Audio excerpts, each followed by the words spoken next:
क्या आपको टीवी की आवाज बार बार बढ़ानी पड़ती है? अगर हाँ, तो इसे सामान मत समझिए।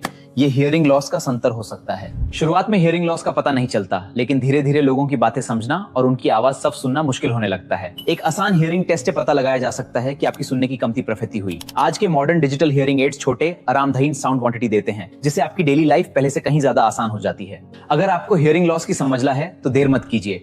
समय पर इलाज और सही हियरिंग एड आपकी सुनने की कमतिता और आपकी लाइफ दोनों को बेहतर बना सकते हैं। आज ही अपना हियरिंग टेस्ट करवाइए और सही सलाह के लिए संपर्क करें।